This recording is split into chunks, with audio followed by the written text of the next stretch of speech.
How's everybody going? We're back, trying to get there. We're up in the mountains today, doing a black roof. We're pressure washing this one due to the trees that are being cut down. There's a lot of sap on this roof, a lot of sap involved on this roof. And there was a ton of black leaves that are just covering the whole lot, so we're going to blast out the gutters. As you can see, the big trees that have been cut down there. So we're going to blast out the gutters and we're going to treat it all with hot water, because they don't want any chemicals going down the drains into the tanks. They've got a brand new stainless steel tank down there, so I'll show you that in a little bit. So we're going to get in here, we're going to make a clear exit for us and then work our way across the roof. That way we don't step on any of the slimy stuff. Standing on a steel roof is really hard sometimes because you can't just stand in the middle.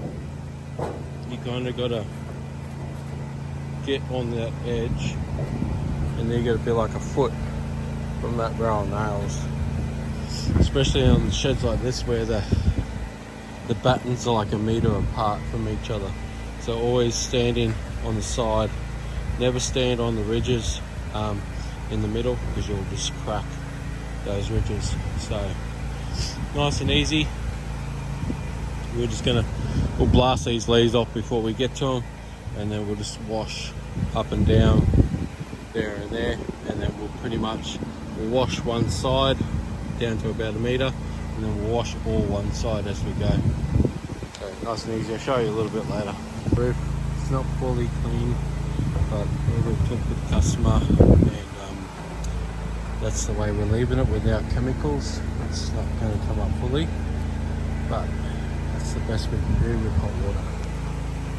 Alright, so we're doing a house roof wash. We're just tidying up. It's only just started to go green.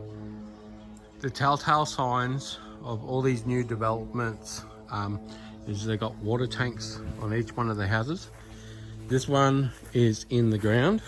It's underneath here. There's the manhole hatch there.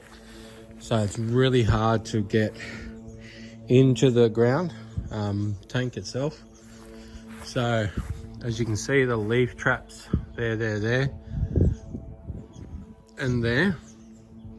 And so it all catches, most of the roof catches and comes into there, and then the overflow runs out back to the street. But what you have to look for is you have to find where your plug is. So you have to look for a service cap.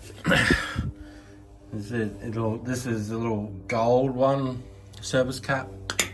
Sometimes they're black, sometimes they're green. There's a plunger in there, and that's your bypass. So that there, you pull that bypass. You can see the drop there, and that runs back out to your road. So you get another drop there, runs back out to the street, and then runs down there. So also you got to realize blocking up the roads to divert the water back up from the roof runoff. You got to divert the water from, you'd have to sandbag and then pump it back up into the garden somewhere. As you can see, we've hit this whole roof with 2%, which has taken off the majority of it. You can see just there, that's a rinse roof. That's not quite rinsed, that's just brown. That's just coming straight off. There is a couple of little pockets. There's a dark patch there, and there's a couple of dark patches there. We got a couple of black lines out the back where it's a bit heavier. So we might just bump it up to 4 just to knock that on its ass, because you're only spot spraying it there and out the back, so just tiny bits.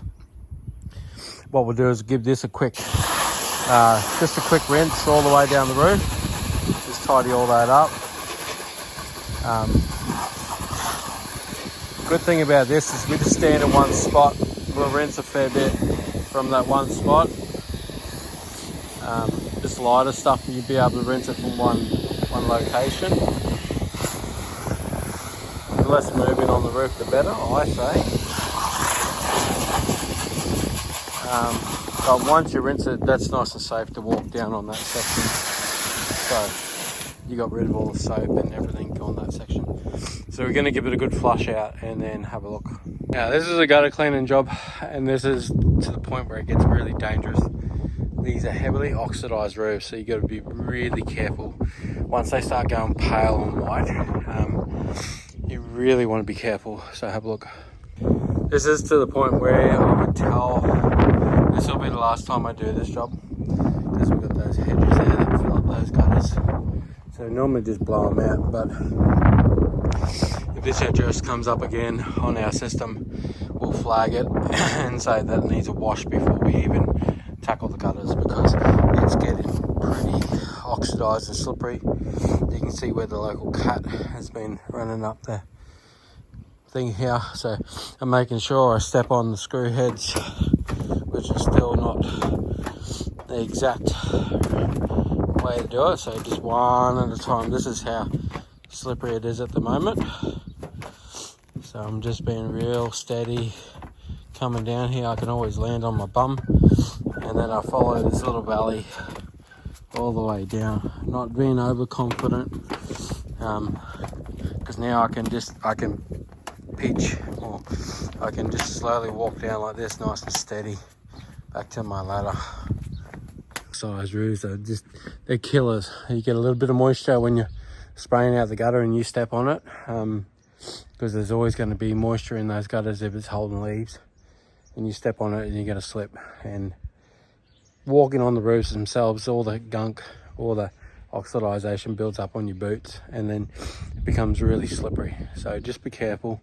This is a warning for anybody. This is a dangerous roof, and it needs to be washed before you do the gutters again. So that's going to be on our notes, and we'll know as soon as this address comes up, because it's every year.